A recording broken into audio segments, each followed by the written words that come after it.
वरमाला भी ठीक थी। वर कहाँ से लाएंगे उन देवी के लिए? पता नहीं। फिर वचन क्यों दिया? करुण वचन नहीं देता तो माता को दिया वचन टूट जाता। मिथिला नरेश के समक्ष स्पर्धा से पहले ही चले जाते। अब क्या करें? कुश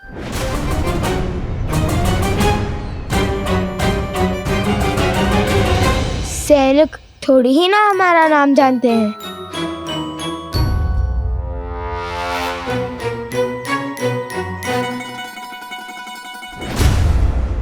अच्छा, तो यहाँ छुपे बैठे हो?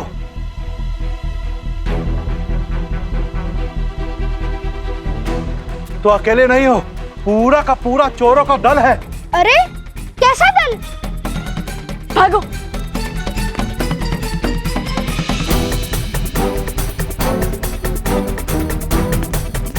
अरे महाशय, आप तो हमारे पीछे ही पड़ गए। कहा ना, मैंने आपका अश्व नहीं चुराया। मैंने आपके अश्व से अनुमति मांग ली थी। उसने हाँ में सर भी हिलाया। फिर भी आप हमसे क्रोधित हैं।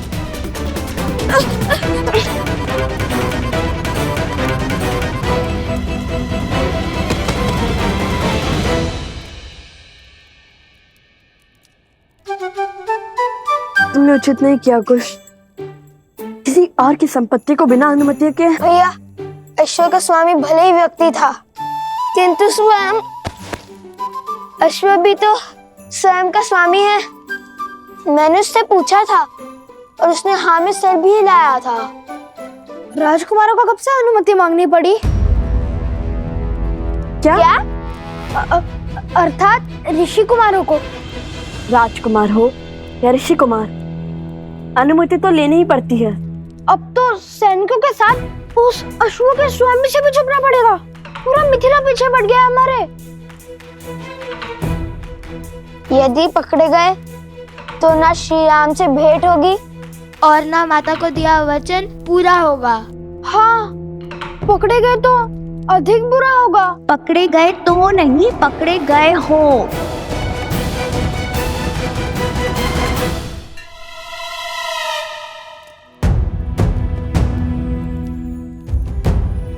देवी आप यहाँ कैसे? मिथिला वासी हूँ।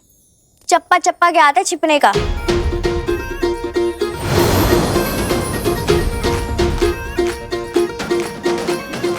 देखिए, ये मेरा वचन है। संध्या तक आपके लिए वरमाला लाऊंगा और वर भी।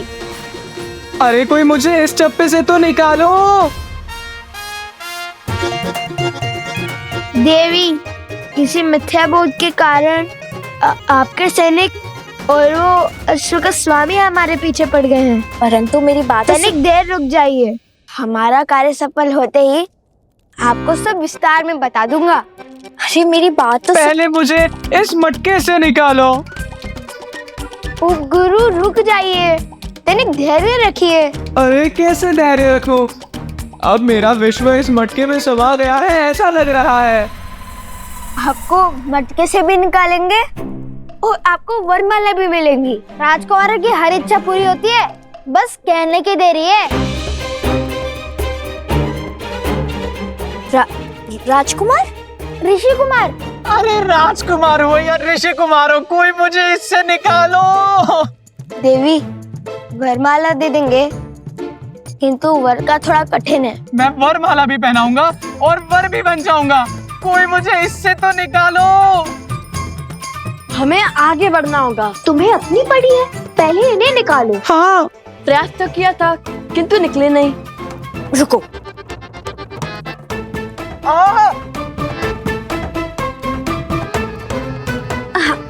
अच्छा बैठो बैठो।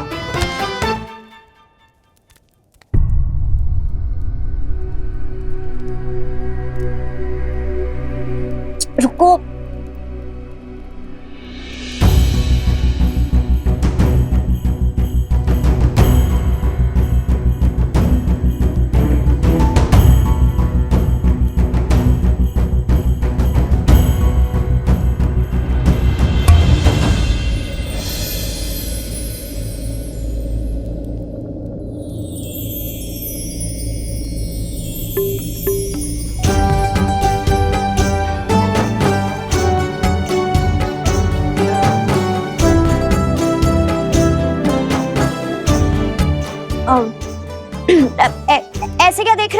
क्या मैं राक्षसी लग रही हूँ?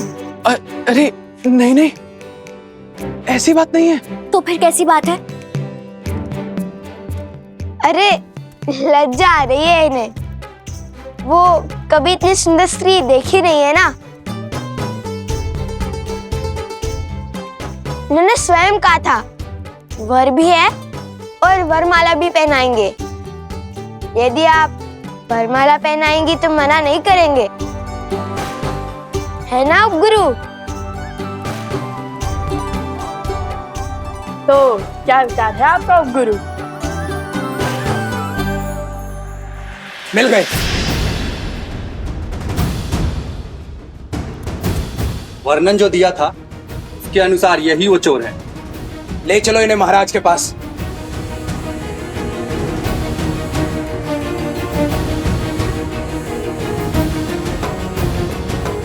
ऐसा साहस मिथिला के पुजारी, त्रिकाल के जमाता, वास्तव में समस्त मिथिला के जमाता है। आपने इनका अपमान करने का दुस्साहस कैसे किया सैनिक? क्षमा करें देवी प्रसूता, परंतु कोई बात नहीं।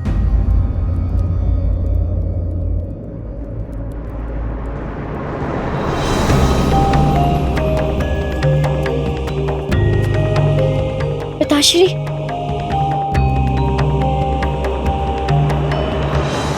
श्री त्रिकाल महोदय प्रणाम।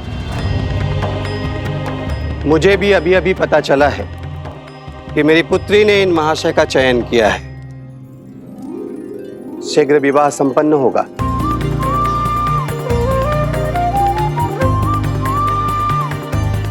जाइए जाइए, उन तुनीर चोरों को कहीं और खोजिए सैनिक जी। अवश्य। पुत्री,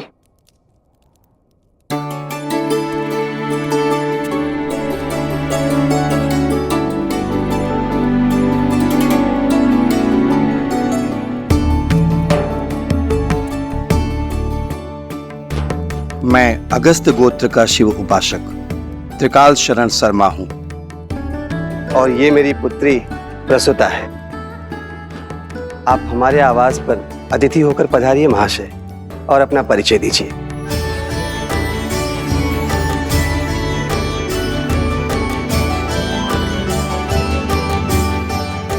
मैं भरद्वाज गोत्र का वैष्णव सोमकरण हूँ, और ये मेरे भ्रातृश्री अवस्थरा है। मैं उनकी ओर से अपने विवाह का क्षमा करें, अपनी ओर से इनके विवाह का प्रस्ताव। सुनो सुनो सुनो, मिथिला के जमाता, अयोध्या के महाराज श्री रामचंद्र के स्वागत में कल प्रातःकाल भव्य उत्सव होगा।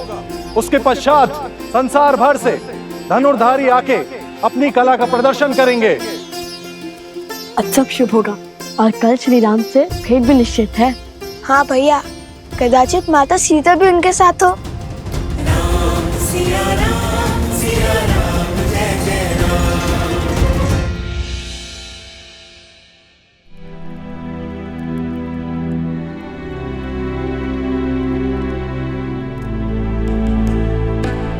अवत्सरा भैया कहाँ गए? राजकुमार लव, राजकुमार कुछ भी नहीं है यहाँ।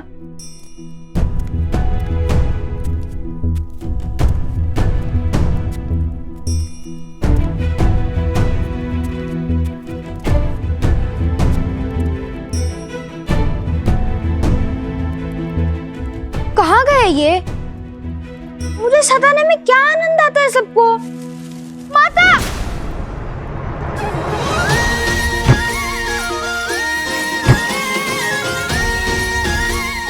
टोकरी के भीतर छुपने का छल अच्छा है। पूरी मिथिला हमें तुनीर चोर समझती है, इसलिए तुम हमसे तनिक दूर ही रहना। वे नहीं जानते कि तुम हमारे साथ हो। हाँ, उपगुरु अवत्सरा वरमाला बनाने के पुष्प लेने गया है प्रसूता के साथ। तुम भी जाओ और विवाह की तैयारियां करो। हम स्पर्धा जीतकर अभी आते हैं। किंतु मुझे भी श्री राम से मिलना है। उनसे मिलने का अवसर मैं कैसे छोड़ दूं? जिसके भाग्य में जब उनके दर्शन होंगे वे तभी उसे मिलेंगे।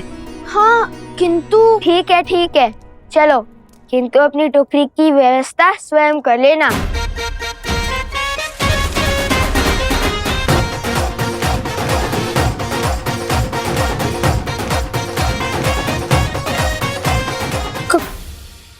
कहाँ है टोकरी? अरे यदि मुझे कोई पहचानता ही नहीं तो मुझे छुपने की क्या आवश्यकता है? मूर्ख बना गए मुझे।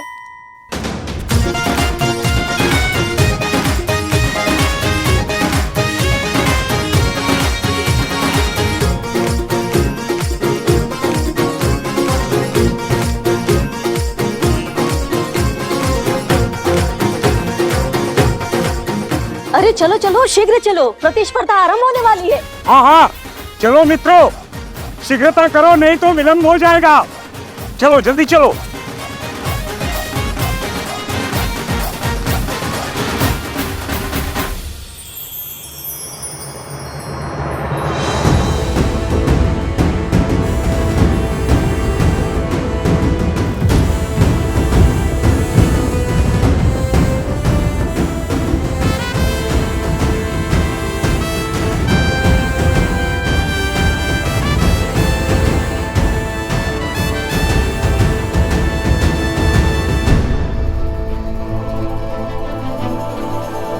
कदाचित किसी कुमार में सीता की बस एक झलक दिख जाए।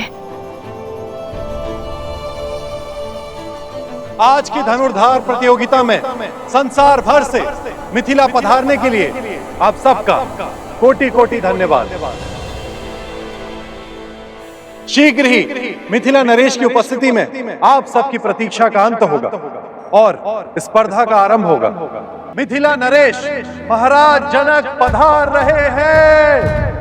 महाराज जनक जी, महाराज जनक जी, महाराज जनक जी, महाराज जनक जी, महाराज जनक जी, महाराज जनक जी। जनको मिथिलाधीशः सधर्मात्मा महेश्वरः, ज्ञानी च तपसा युक्तो धीरः शौर्य समन्वितः, दिव्य ज्ञान विभूषितः, सिद्धि संपन्न एव च, विदेहेश्वर दुर्लभो लोकेष्वपि सुदुर्लभः।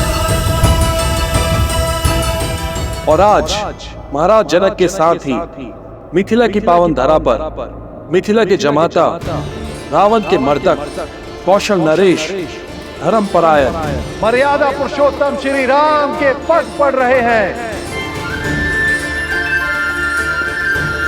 मर्यादा पुरुषोत्तम श्री राम की शैन।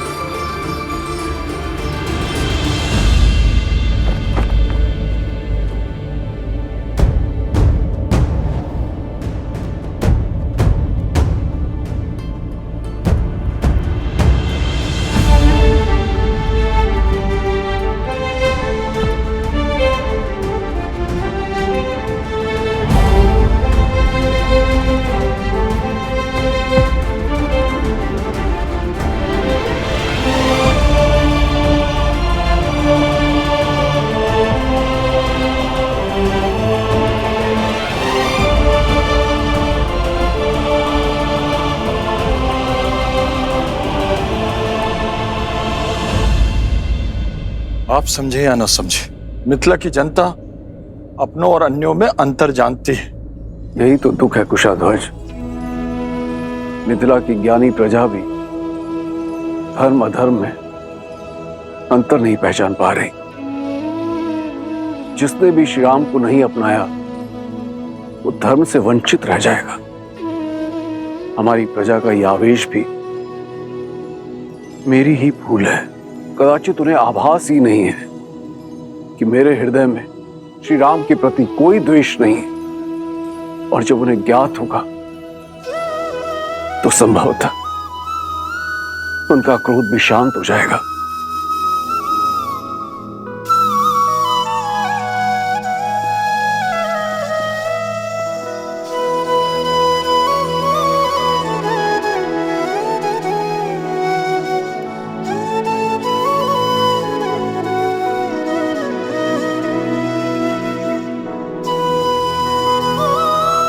बोलो अयोध्या नरेश, मिथिला के जमाता सियावर रामचंद्र की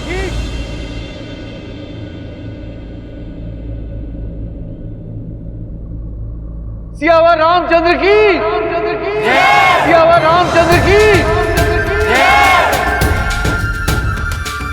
सियावर रामचंद्र की सियावर रामचंद्र की सियावर रामचंद्र की सियावर रामचंद्र की सियावर रामचंद्र की सियावर रामचंद्र की सियावर रामचंद्र की सियावर रामचंद्र की सियावर रामचंद्र की सियावर रामचंद्र की सियावर रामचंद्र की सियावर रामचंद्र की सियावर रामचंद्र की सियावर रामचंद्र की। लगता है श्री राम मंच पर आ गए। भैया मुझे इन्हें देखना है, शीघ्र चलिए ना। चलो।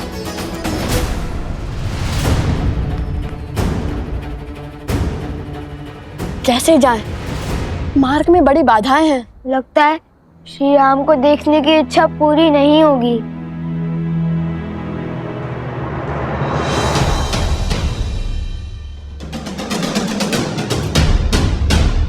तुम्हारी इच्छा अवश्य पूर्ण होगी कुश।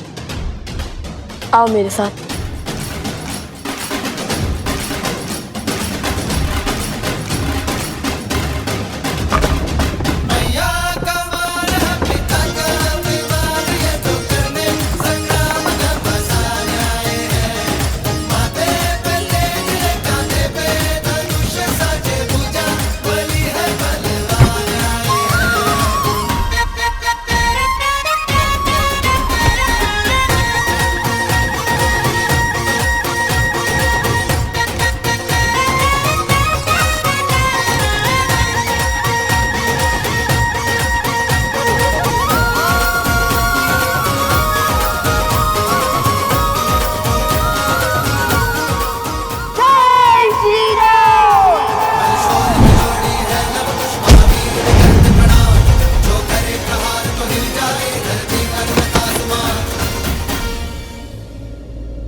श्री राम।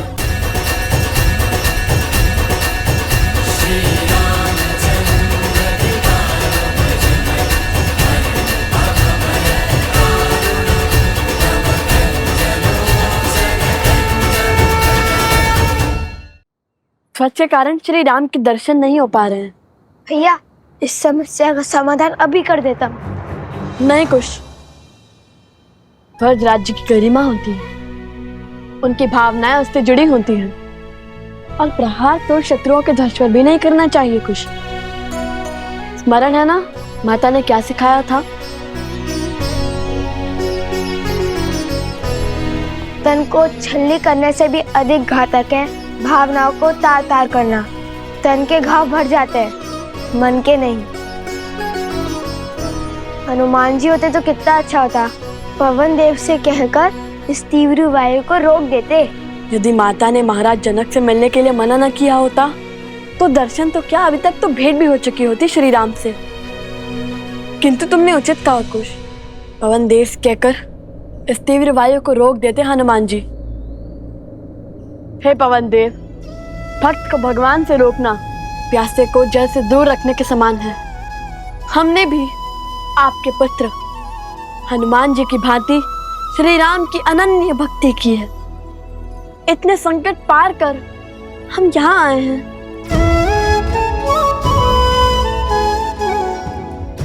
अब तो सहायता कीजिए ना। यदि हमारी भक्ति सच्ची है तो कृपया अपने वेग का थोड़ा कम करें और हमें केवल श्री राम के दर्शन का आनंद दे।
राम श्री राम।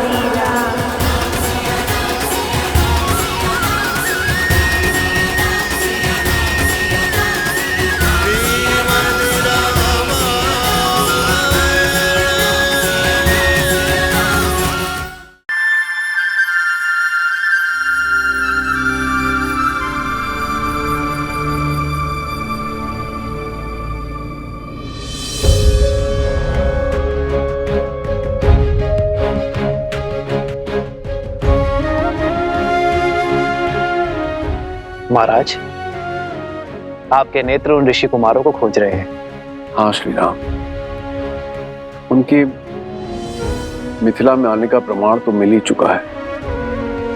वो तुनीर, अवश्य ही वो यहीं कहीं होंगे। फिर चिंता किस बात की? ऐसी प्रतिस्पर्धा कोई धनुर्धर नहीं छोड़ेगा। आप स्पर्धा का शुभारंभ कीजिए महाराज। वो बालक अवश्य भाग लेंगे। हम अवश्य भाग लेंगे कुश। प्रतियोगिता क्षेत्र में हमारे जाने पर रोक है, किंतु हमारे बाणों को तो नहीं।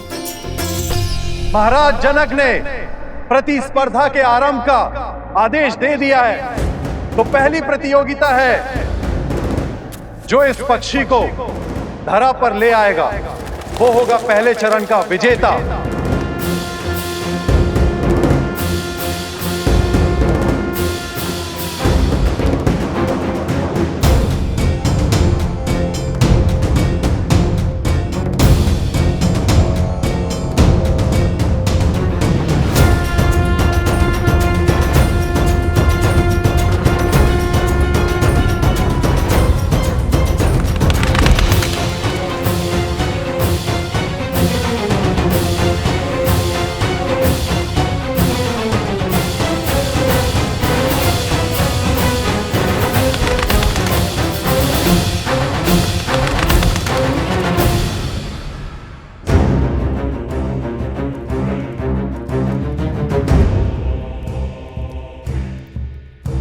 पुनः यही आ पहुंचा। वहां जाता हूँ जैसे आया था।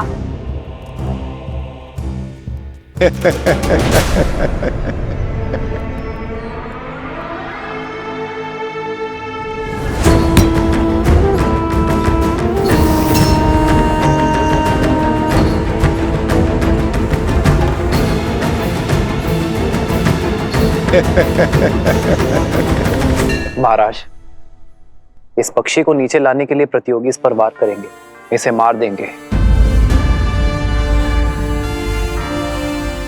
धर्म की रक्षा के लिए वध करना केवल देवताओं का कार्य है। आत्म सुरक्षा के लिए वध करना मनुष्य का कार्य है। भोजन के लिए वध करना पशुओं का कार्य है, किंतु केवल मनोरंजन के लिए या सामर्थ्य के प्रदर्शन के लिए वध करना केवल और केवल राक्षसों का कार्य है।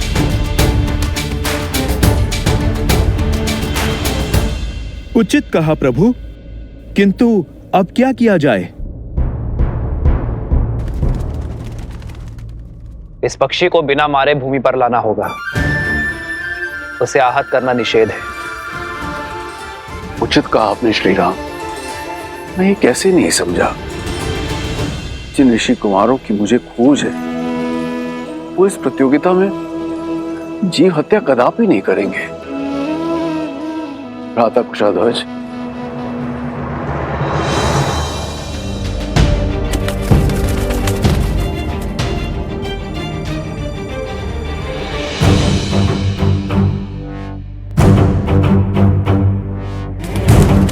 प्रभु, बिना पक्षी को आहत किए कैसे नीचे लाएंगे वो?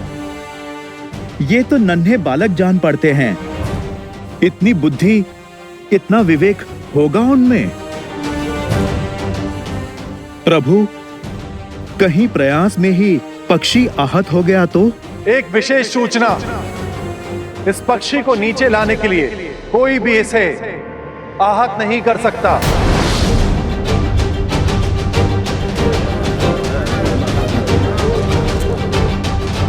अरे बिना वार किए नीचे कैसे लाएंगे?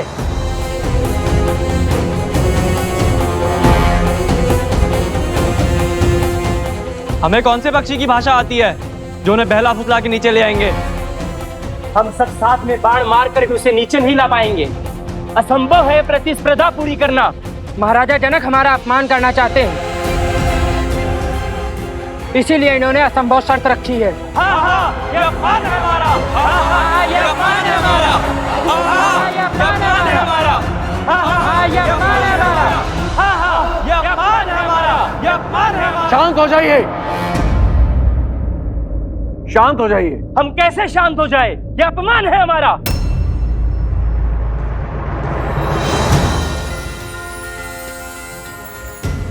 जय श्री राम। भैया वो देखिए, हनुमान जी, हनुमान जी। जय हनुमान, जय बजरंगबली। धन्य हो गए हम। पहले प्रभु श्री राम और अब हनुमान जी के भी दर्शन हो गए हमें। ऊपर माता सीता के दर्शन हो जाए।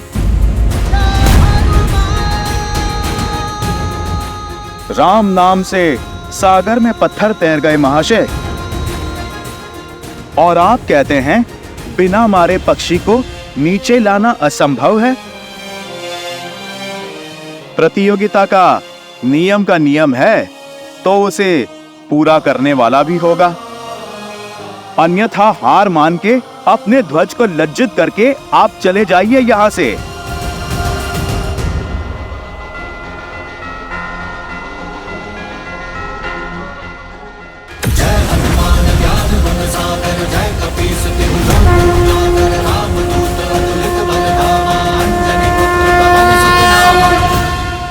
हम पक्षी को बिना आहत करे भूमि पर तो ले आएंगे, किंतु ये केवल प्रथम चरण है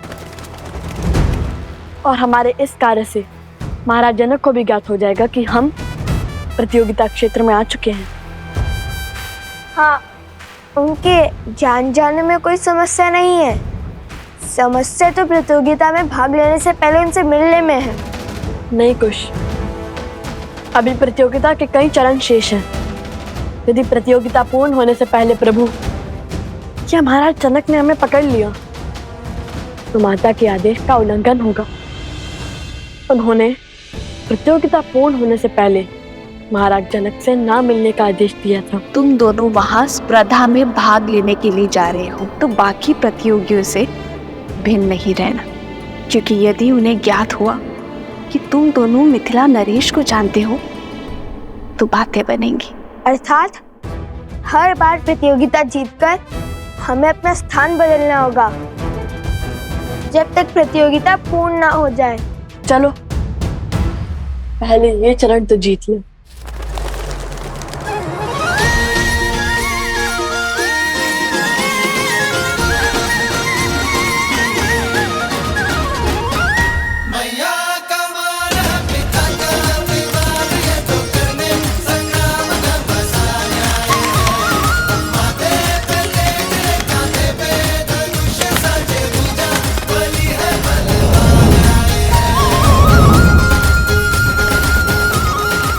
अभी नहीं कुछ, उसे तनिक हमारे महाराज के निकट तो आने दो।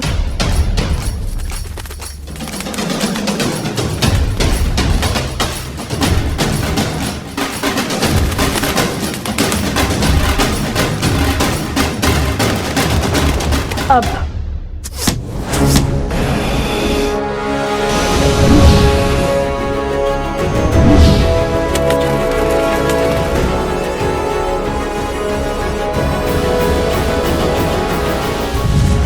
वो देखिए तीर।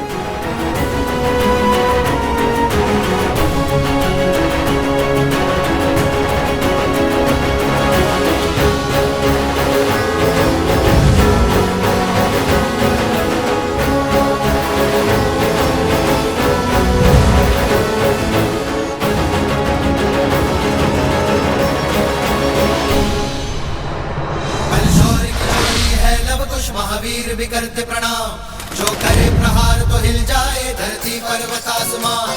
बलशौरी की जोड़ी है लव कुश महावीर भी करते प्रणाम, जो करे प्रहार तो हिल जाए धरती पर्वत आसमान।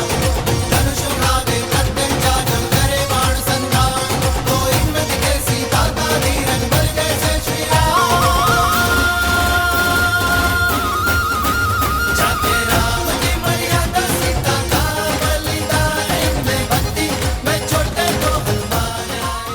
अद्भुत। वर्षों से ऐसी कला नहीं देखी मैंने। प्रभु, आपको प्रसन्न करने वाले ये धनुर्धर सामान्य नहीं हो सकते। ये अवश्य ही उन ऋषि कुमारों की लीला होगी। आर्य, सच कहते हैं आप। कुशध्वज, आप शीघ्र सैनिकों को उस ओर भेजिए। मुझे दोनों बालक चाहिए। ये तेजस्वी बालक किसी साधारण वंश के नहीं हो सकते। मेरा भी अनुमान यही है गुरुदेव। उनकी प्रतिभा निकट से देखने की इच्छा मेरी भी हो रही है महाराज, पर वो दोनों बालक है का? भला ये अपनी पहचान छुपाकर क्यों भाग ले रहे प्रतिभा में दोनों?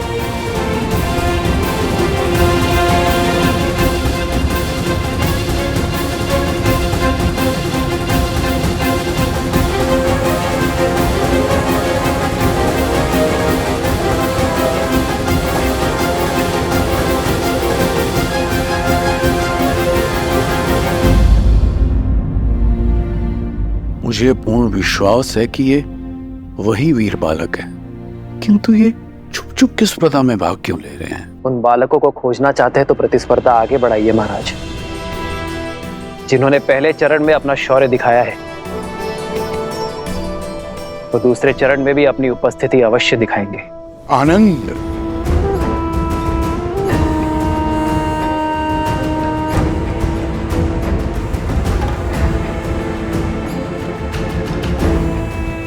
कोई बात नहीं, अभी कुछ देर में तुम्हारे मित्र प्रतिस्पर्धा जीत जाएंगे और तुम उनका सत्य सबके सामने उजागर करोगे। फिर हम दोनों उत्सव मनाएंगे।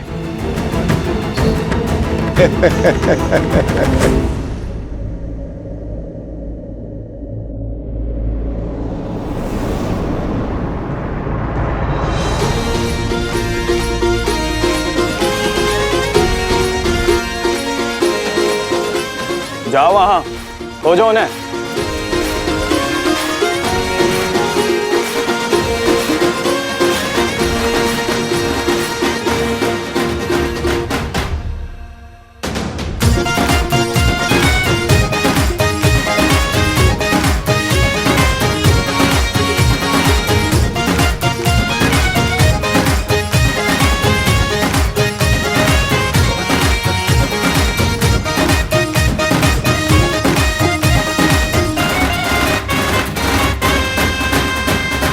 यदि माता के आदेश की बेड़ियां ना होती तो अब तक प्रभु श्री राम के आशीष पा चुके होते, कदाचित माता सीता के भी। माता ने प्रतियोगिता पूर्ण होने से पहले महाराज जनक के समक्ष न आने का आदेश इसलिए दिया था ताकि महाराज जनक को कोई पक्षपाती न समझे, और यदि ये आदेश ना हुआ होता तो प्रतियोगिता स्थल से इतनी दूर, इतनी बाधाएं पार कर स्पर्धा में भी ना जीते होते। उचित है। और वैसे भी प्रभु श्री राम का आशीष तो देर सवेर भी ले लेंगे हम। तो अब समय आ गया है इस प्रतियोगिता के दूसरे चरण का आरंभ करने का।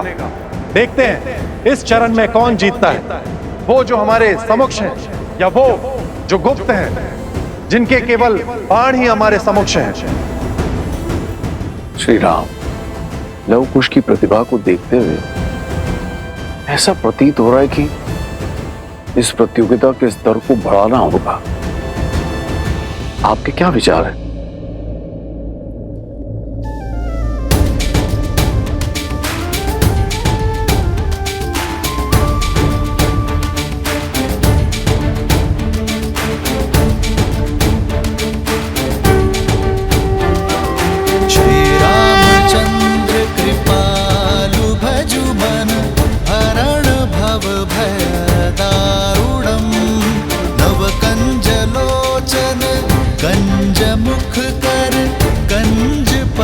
कंजारूणम कंदर्पगणित अमित छवि नव नीला नीरज सुंदरम पटपीत मानहु दड़ित रुचि सुचि नौमि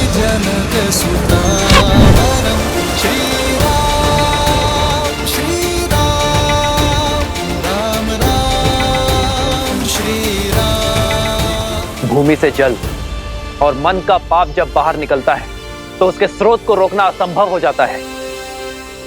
आज जो धनुर्धारी इस जल के स्रोत को रोक पाएगा वही वास्तव में महान कहलाएगा और इस चरण का विजेता भी।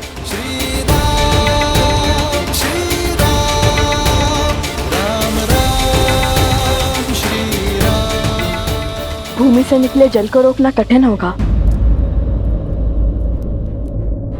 अत्यंत कठिन कार्य है श्री राम। किसी भी भूमि से जल निकालना गुरु अपने शिष्य को अवश्य सिखाते हैं, किंतु धरा से निकलते जल को रोकना ये हर किसी के बस की बात नहीं है। वीरों को परख रहे हैं महाराज। परीक्षा इतनी सरल कैसे हो सकती है? देखते हैं उन ऋषि कुमारों ने विद्या सीखी है या नहीं।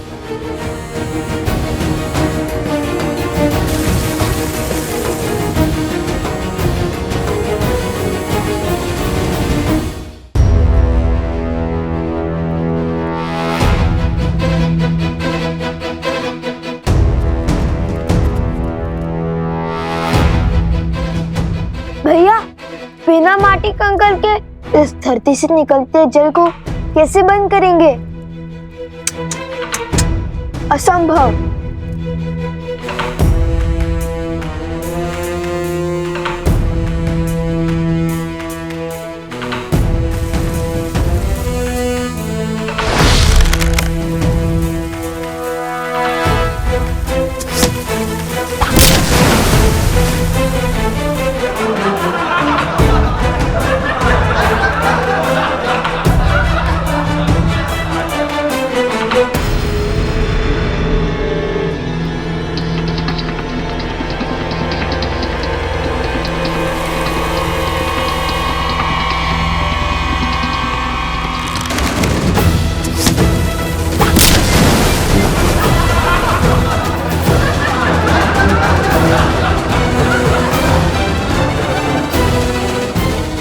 स्मरण है भगवान वाल्मीकि ने हमें क्या कहा था?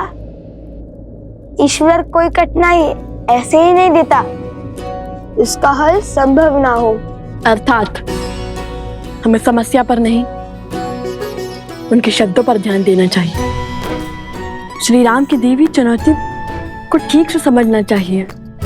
उनके मुख से निकले हर शब्द में ही संकट का हल होता है, किंतु सरल तो ये भी नहीं होगा, क्योंकि महान व्यक्ति और व्यक्तित्व के मुख से निकले शब्दों को समझने में कभी कभी पूरा जीवन निकल जाता है। अरे शीघ्र हल खोजिए भैया, जीवन भर यही थोड़ी ना छुपे बैठ सकते हैं। मन के गर्त से निकले पाप को रोकने के लिए क्या उपाय हो सकता है? ईश्वर की कृपा, और क्या।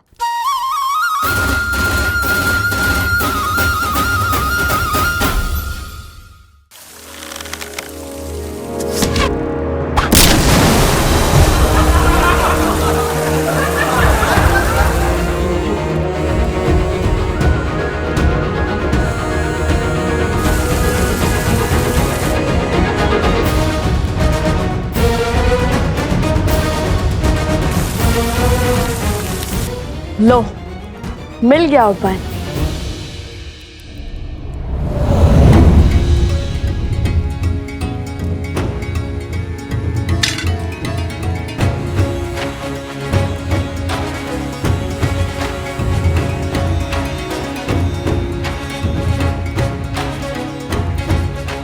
जल का प्रभाव नीचे से ऊपर है, तो उसे रोकने के लिए हमें उसका विपरीत अर्थात ऊपर से दबाव बनाना होगा।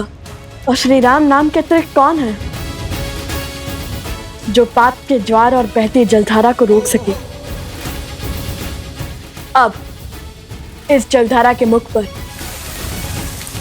हमारे ईश्वर श्री राम नाम की मोहर लगेगी।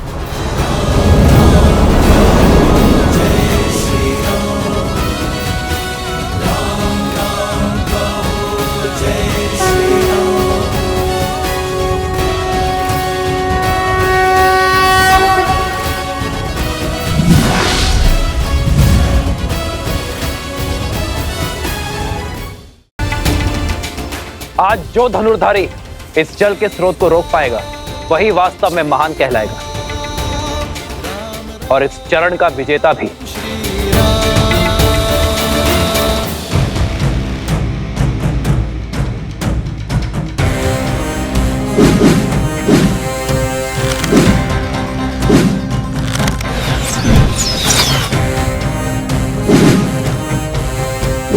अरे वो रहे ऋषि कुमारों।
अद्भुत अद्भुत क्षमता है इन बालकों में, और वो भी ऋषि कुमार। इस आयु में ऐसे धनुर्विद्या का प्रदर्शन तो राजकुमारों के भी बस की बात नहीं है।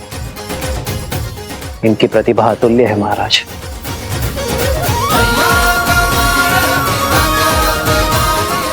अरे रुको,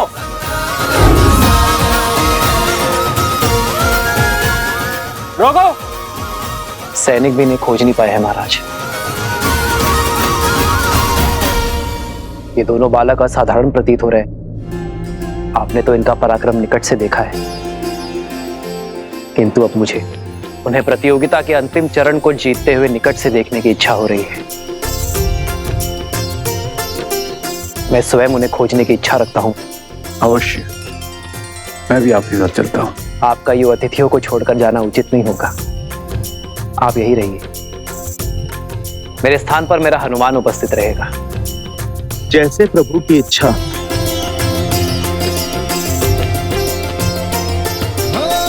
मंगल भवन मंगल हारी, द्रवहु सुदशरथ अजर बिहारी। सिया राम जय जय राम।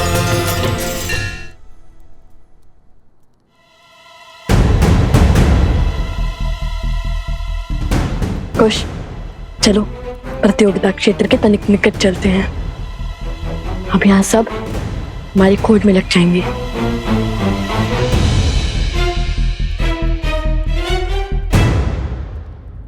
अद्भुत धनुर्विद्या का प्रमाण देते हुए हमारे गुप्त प्रतियोगी ने दूसरा चरण जीत लिया है, और इसी के साथ हम आ पहुंचे हैं इस स्पर्धा के आखिरी चरण में। अब देखना यह है कि इस अंतिम चरण में वो हमारे समक्ष आते हैं या नहीं।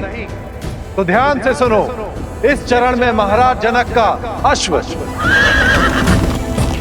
जिसे आसपास के सभी 12 राज्यों में सबसे तीव्र होने का गौरव प्राप्त है, उसे बिना क्षति पहुंचाए रोक पाएगा वो होगा प्रतिस्पर्धा का विजेता।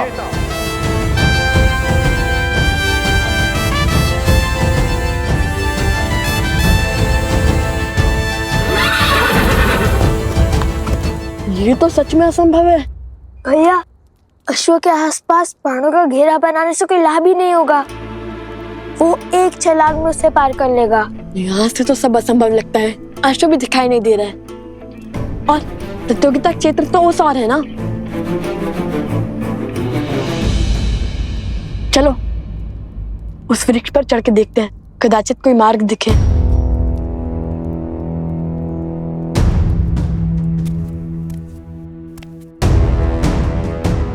सैनिक आ रहे, धनुष छुपा।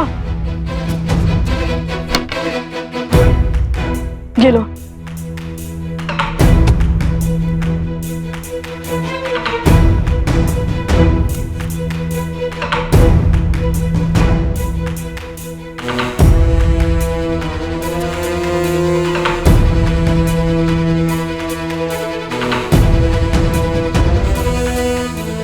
ये तो अयोध्या के सैनिक हैं। इतने सैनिक मिलकर उन दो बालकों को नहीं खोज पा रहे हैं। शीघ्र ही हमें उन दोनों को महाराज के समक्ष ससम्मान प्रस्तुत करना होगा। लगता है पूरी मिथिला और अयोध्या मिलकर हमें खोजने में जुट गई है।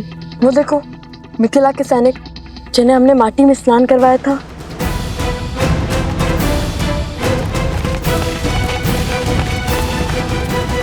ये अकस्मात रुक क्यों गए? लगता है राजघराने से कोई आ रहा है।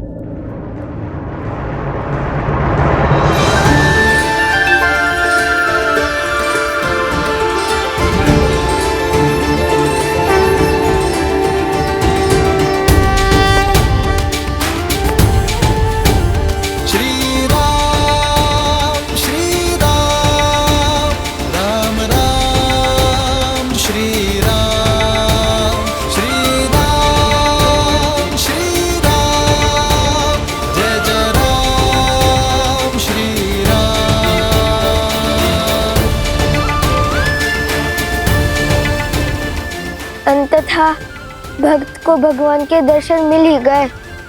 हमारे आराध्य, हमारे भगवान, बिल्कुल वैसे ही जैसे सीता मैया ने विभीषण जी को बताया था। श्री रामचंद्र कृपालो भजमन हरन भव भय दारुणम। नवकंज लोचन कंज मुख कर पदकंजारुणम। कंदर्प अगणित अमित छवि नवनील नीरज सुंदरम। पटपीत मानहु तडित रुचि शुचि नौमि जनक सुतावरम।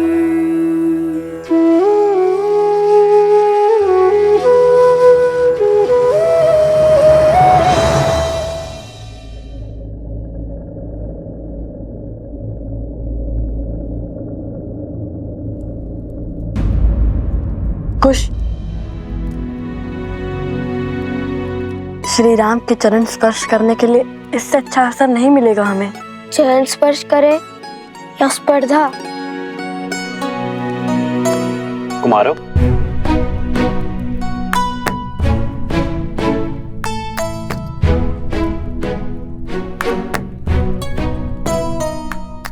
आभास होता है ये भार बहुत अधिक है। लाइए मैं सहायता कर देता हूँ। नहीं नहीं नहीं, हम स्वयं ले जाएंगे। प्रतिदिन का कार्य है भद्र। आप दोनों बड़े परिश्रमी प्रतीत होते हैं। हमारी माता ने सिखाया है कि अपना कार्य सदा स्वयं करना, किसी की सहायता नहीं लेना। बड़ी अच्छी सीख दी है। किंतु मुझे आप दोनों की सहायता चाहिए कुमारों। क्या आपने हाथों में धनुष लिए दो ऋषि कुमारों को देखा है? केश भी लंबे हैं उनके। हाँ हाँ, उस ओर गए वो दोनों ऋषि कुमार।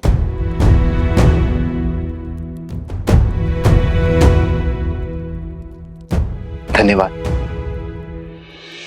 अपने पिता के चरण स्पर्श करके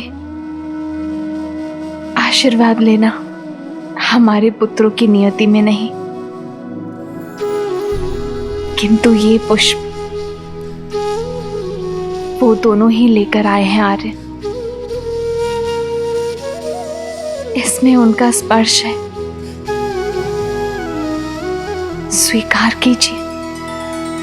सिया राम, सिया राम, सिया राम, सिया राम, सिया राम, सिया राम, सिया राम, सिया राम। हमें आशीर्वाद देते जाइए श्री राम।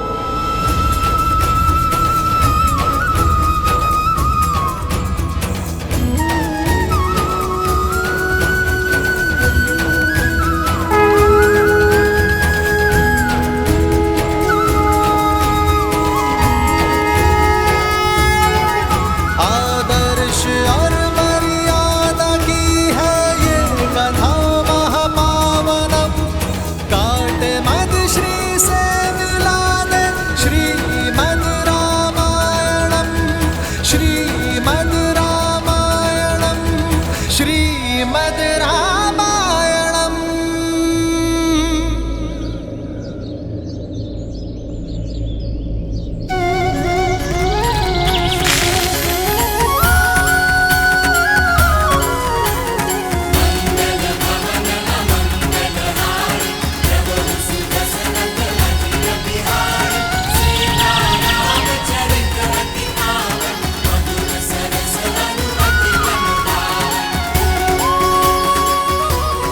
प्रसन्न रहो।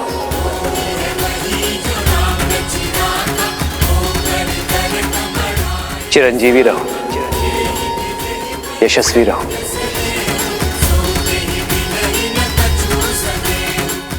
ये कैसा अद्भुत आभास है। अब तक जिस मन को चिंता घेरी हुई थी, अब वो अचानक आनंदमय कैसे हो गया। कैसा शुभ संकेत है ये।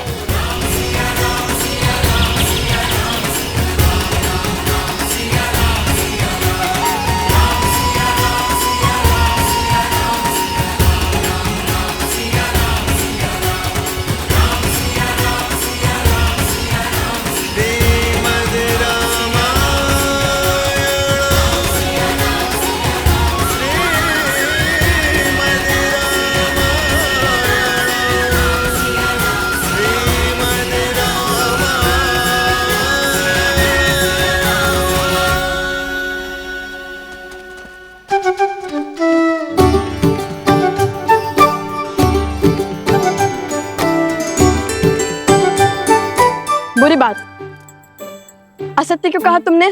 हम तो यही हैं। असत्य? और मैंने तो केवल इतना ही कहा था कि वो दो ऋषि कुमार उस ओर से आए थे और हम भी तो उसी ओर से आए, तो हम भी थे ना उसी ओर से। सत्य को तर्क में मत उलझाओ कुश। श्री राम से असत्य कहा है तुमने।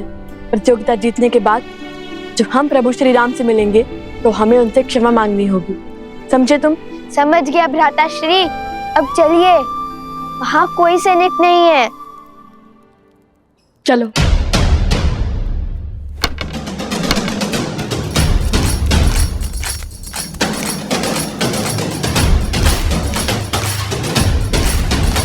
भैया, अब तो अंतिम स्पर्धा बची है।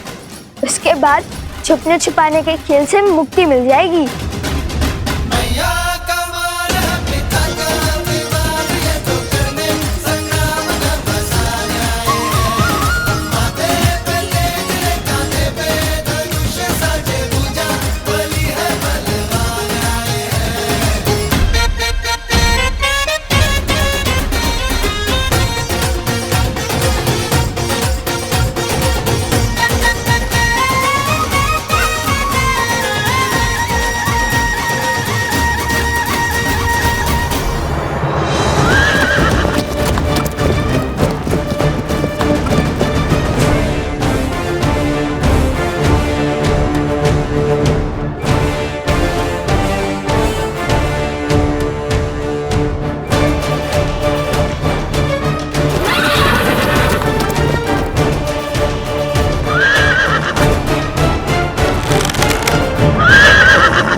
सावधान, अश्व को क्षति नहीं पहुंचनी चाहिए। जानता हूं, मैं तो केवल इसे भयभीत कर रहा था।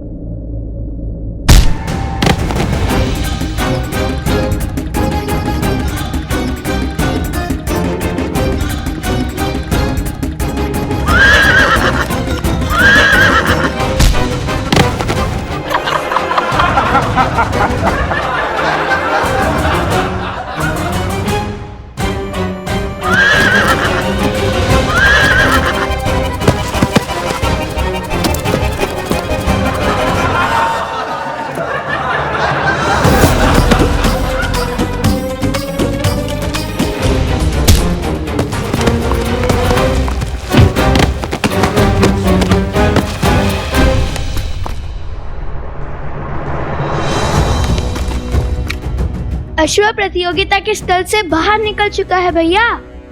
हमें उसे इसी नगर में रोकना होगा, अन्यथा न जाने कौन कौन से राज्य घुमा देगा ये हमें। भैया, मुझसे लक्ष्य तो भेज दिया, किंतु इस अश्व को कैसे रोकेंगे? श्री राम से क्षण भर की भेंट भी जन्मों के संकट टाल देती है। तुम देखना, उनके दर्शन का लाभ अवश्य मिलेगा हमें। किंतु उन्होंने तो कभी कोई अश्व नहीं रोका था। रोका था क्या?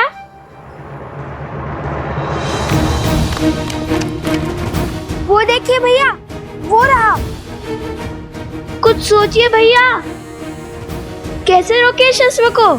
यदि हमें मार्ग नहीं दिख रहा तो हम उसके मार्ग का अवरोध बन जाएंगे। सज्जो कुछ फिर विचार कर लीजिए भैया, मुझे तो ये बड़ा क्रोधित लग रहा है। सोचो कुछ, श्री राम ने क्या कहा था? उन्होंने तो कहा था, प्रसन्न रहो, संतुष्ट रहो और चिरंजीवी रहो। किंतु इस अश्व को पकड़ने में क्या संतुष्टि, क्या प्रसन्नता होगी भैया? प्राणी प्रसन्न और संतुष्ट कब होता है? मैं तो तब संतुष्ट रहता हूँ जब मेरा पेट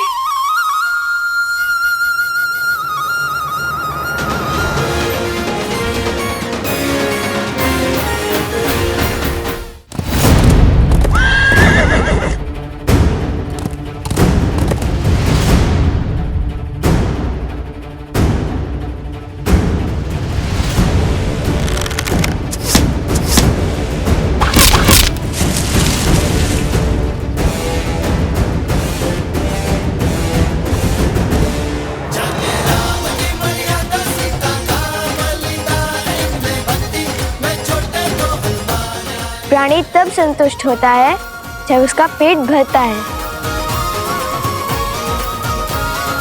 महाराज की जय हो। महाराज, दोनों ऋषि कुमारों ने अश्व की भूख मिटाने के लिए उसके आगे पत्तों का भंडार लगा दिया है। अब वे अश्व को लेकर प्रतियोगिता क्षेत्र में आ रहे हैं महाराज।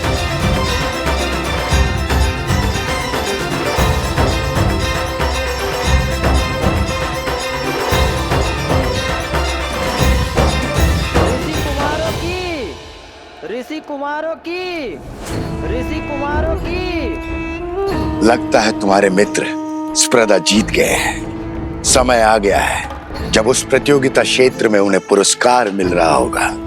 तब पूरे नगर के समक्ष तुम्हें उन्हें जीवन का सबसे बड़ा आघात देना होगा। संसार को बताना होगा कि लवकुश सीता के पुत्र है। जो सत्य देवी सीता ने संसार से छुपाए, स्वयं भगवान वाल्मीकि भी जिसे उजागर नहीं करना चाहते, वो आप क्यों सबके सामने लाना चाहते हैं?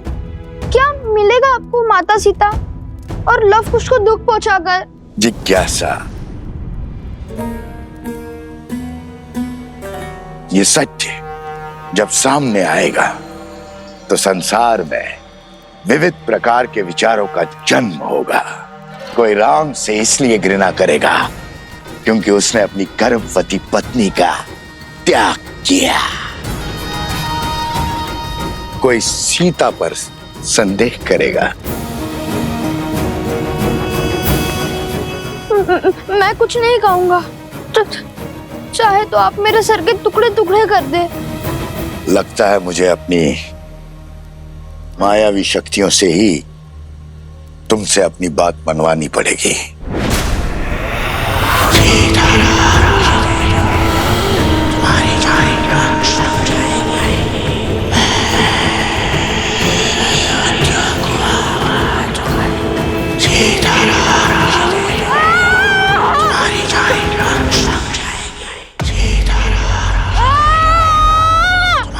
राम नाम के समक्ष कोई असुरी शक्ति टिक नहीं सकती। राम, राम, राम, राम, राम, राम, राम, राम, राम, राम। मौन हो जाओ मूर्ख बालक। राम, राम।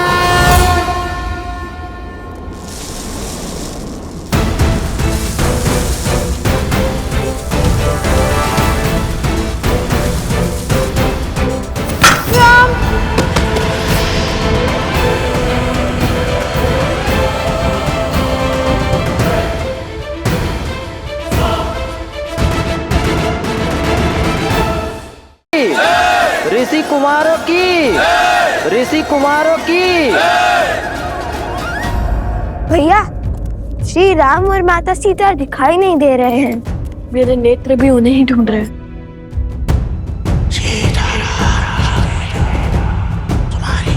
कोई मायावी नकारात्मक शक्ति षड्यंत्र रच रही है। यदि तुम मेरे किसी काम के नहीं तो तुम्हें जीवित छोड़कर क्या करूंगा मैं? अंतिम अवसर दे रहा हूं बालक, मान लो मेरी बात।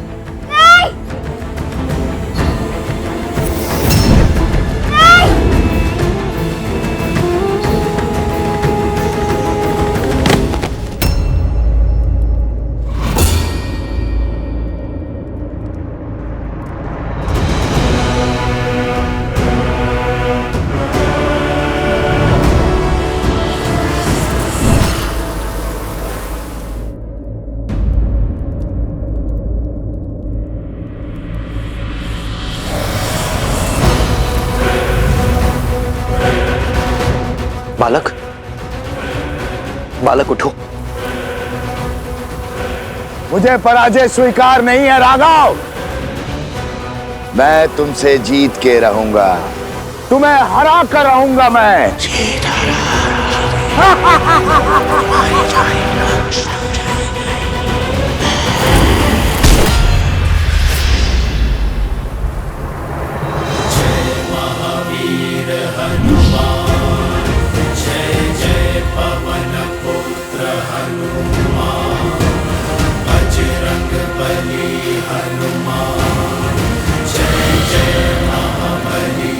हनुमान,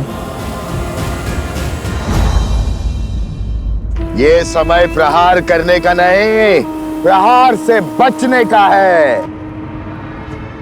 बचा सकते हो तो बचा लो अपना राम राज्य।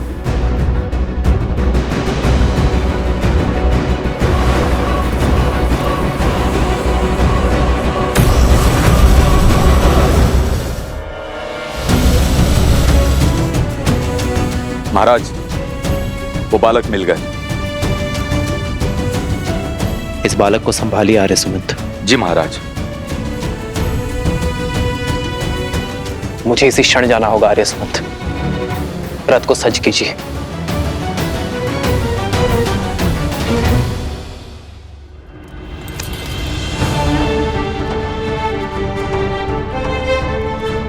आर्य सुमंत, महाराज जनक से मेरी ओर से क्षमा मांगिएगा। उनसे विदा लिए बिना जाना पड़ रहा है, और उन ऋषि कुमारों को मेरी ओर से ये भेंट दीजिएगा। कभी अवसर मिला तो उनसे भेंट का लाभ मिलेगा मुझे।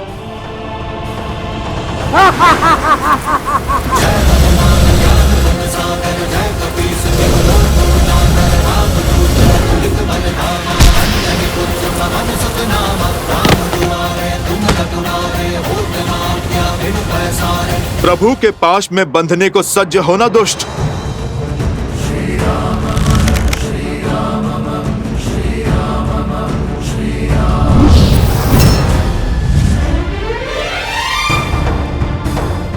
अयोध्या चलो हनुमान, हमारे पास समय अधिक नहीं है।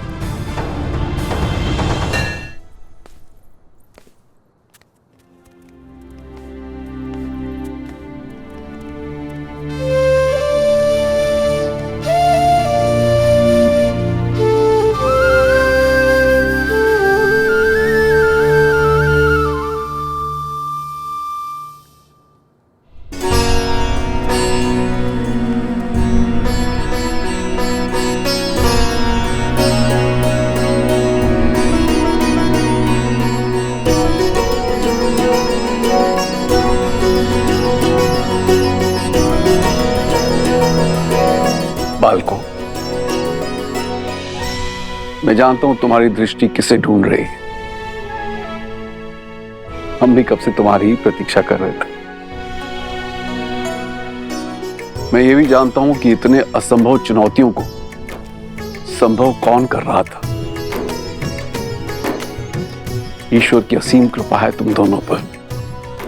तुम दोनों केवल धनुर्धारी ही नहीं हो, बल्कि बुद्धिमान और साहसी भी हो। धर्म के अर्थ को समझने की क्षमता भी रखते हो, राजाओं से पराक्रमी और वीर भी हो, और बालकों से नटखट भी। मैं और श्री राम तुम दोनों से अत्यंत प्रभावित हैं। और सत्य तो यह है कि जितने उत्सुक तुम दोनों हो श्री राम से मिलने के लिए, उतने ही उत्सुक श्री राम भी थे तुम दोनों से मिलने के लिए। किंतु दुर्भाग्यवश उन्हें एक राक्षस को खदेड़ने के लिए जाना पड़ा। ये श्री राम की माला है, वही माला तुम दोनों को भेंट करना चाहते थे।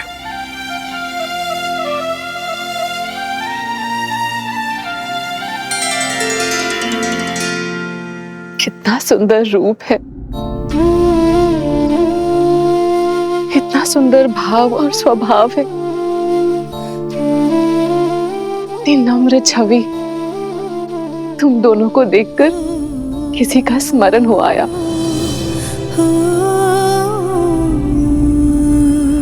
माता सीता, माता सीता भी श्री राम के साथ है? बताइए ना, माता सीता है उनके साथ?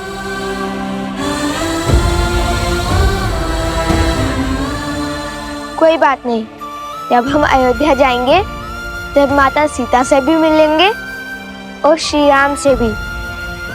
हमारी माता कहती है कि जो बीत गया उससे सोच सोचकर दुखी होना व्यर्थ है, इसलिए आगे का सोचना चाहिए। उचित कहा आपकी माताश्री ने, बीते कल के बारे में सोच के दुखी होना ठीक नहीं है। अत्यंत बुद्धिमान प्रतीत होती है तुम्हारी माता। मैं भी उनसे मिलना चाहती हूँ, मुझे भी अपने साथ ले चलो। सुना ना?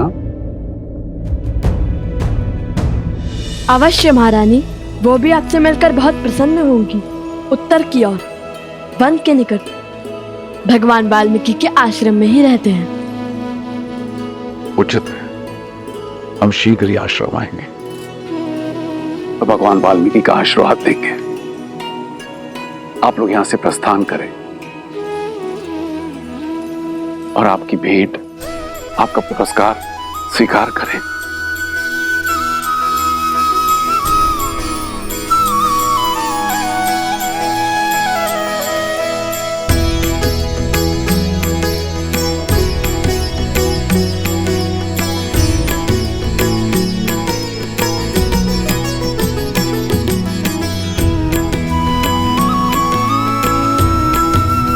माता, हम सुनैना जी से भी मिले और महाराज जनक से भी। महाराज जनक यहाँ पे भी आएंगे।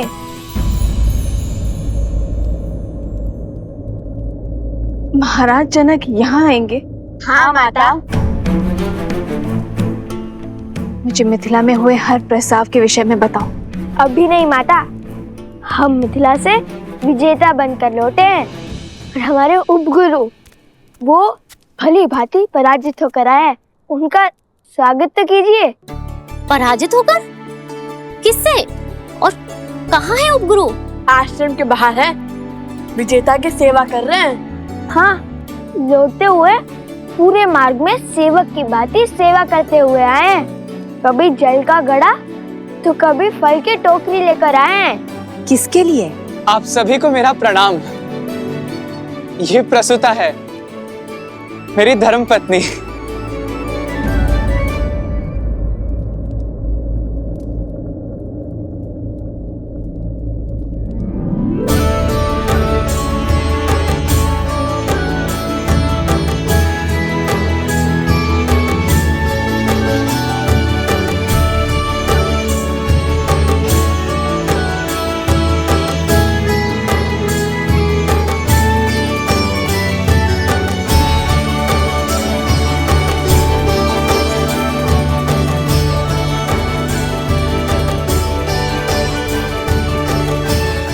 मिथिला की कन्याएं बड़ी कठोर होती हैं। एक बार जो उन्होंने किसी को पति स्वीकार लिया तो यमराज भी उनका मन नहीं बदल सकता।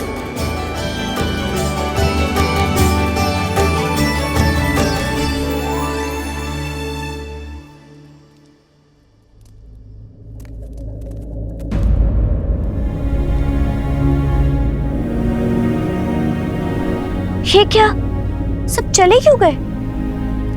क्या हमसे कोई भारी भूल हुई है?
इस समस्त संसार में धर्म के अश्व का घूमना अनिवार्य है। मैंने स्वयं सहस्त्रमुख रावण को मिथिला में विष फैलाते देखा है।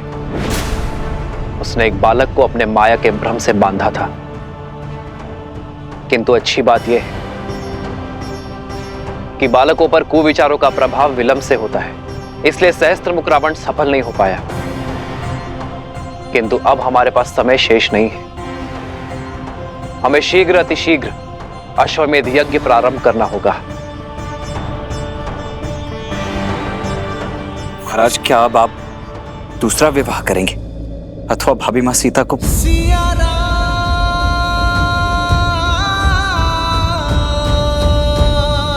तो अब आगे के लिए क्या आज्ञा है महाराज? क्या इस यज्ञ से पूर्व महाराज के दूसरे विवाह का आयोजन करना होगा?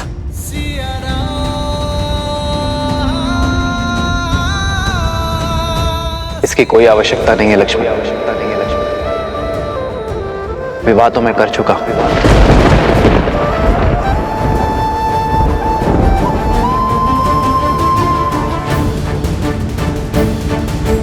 7 दिन के पश्चात मैं प्रजा के सामने अपनी पत्नी के साथ उपस्थित हो जाऊंगा।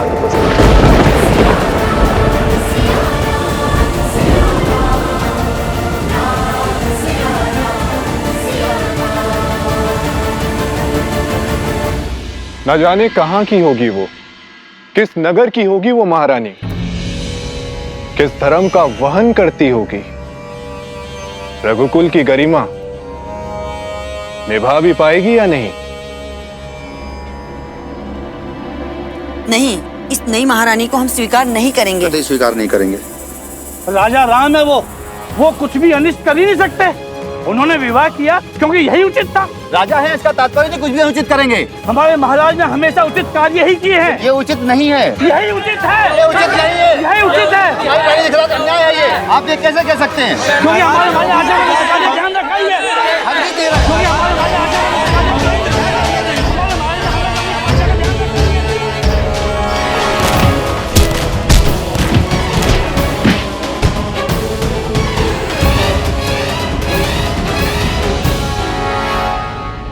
माता, वैसे भी उचित ही हुआ। महारानी सीता के बिना श्री राम तो अधूरे हैं। जब हम मिलेंगे तब माता सीता भी होंगी श्री राम के साथ।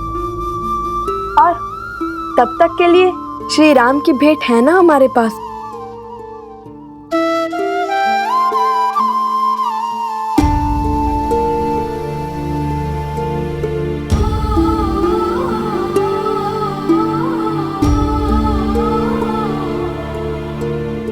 देखिए ना माता, कितना सुंदर हार है। राम सिया राम सिया राम सिया राम, राम सिया राम सिया राम, राम सिया राम सिया राम सिया राम, राम सिया राम सिया। मेरे साथ ना होकर भी मुझे पथ दिखाया है तुमने सीते।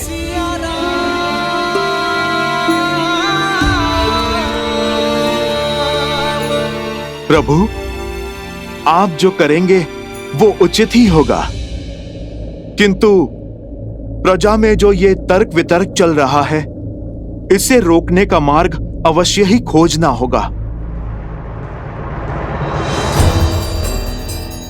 अपने हृदय को और दृढ़ बनाने के लिए मुझे तप का मार्ग खोजना होगा हनुमान।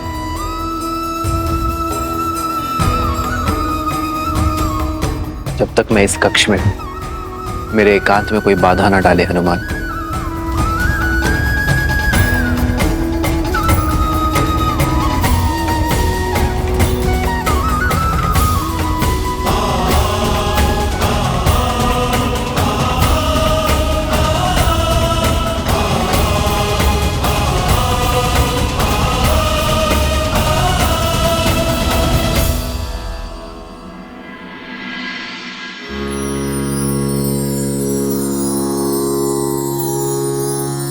या कुन्देन्दु तुषारहार धवला या शुभ्रवस्त्रावृता या वीणावरदण्डमण्डितकरा या श्वेतपद्मासना या ब्रह्माच्युतशङ्कर प्रभृतिभिः देवे सदा वन्दिता सा मां पातु सरस्वती भगवती निशेषजाड्यापहा निशेषजाड्यापहा निशेषजाड्यापहा।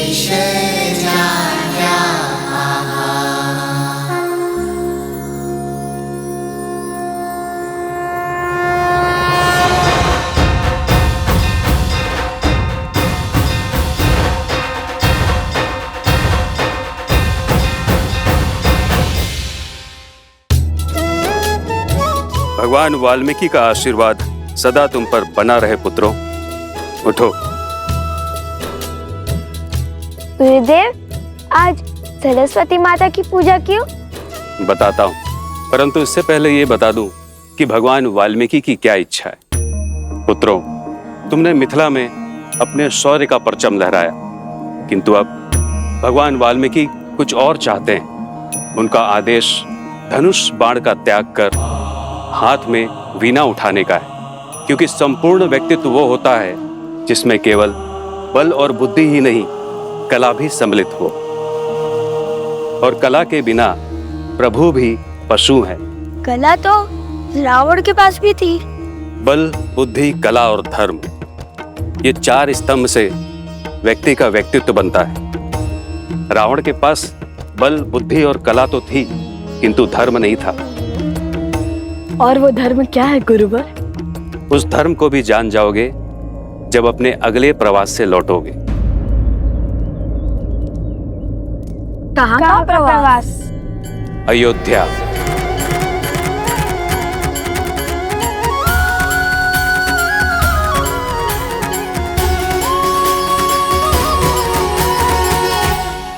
हम तो मिथिला कुमारी के सिवा किसी और को भी महारानी स्वीकार नहीं करेंगे।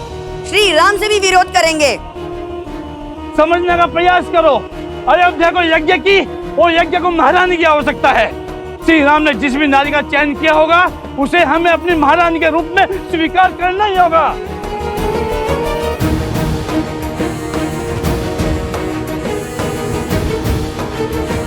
कौशल राज, राजा रामचंद्र की जय। राजा रामचंद्र की जय। राजा रामचंद्र की जय। राजा रामचंद्र की जय।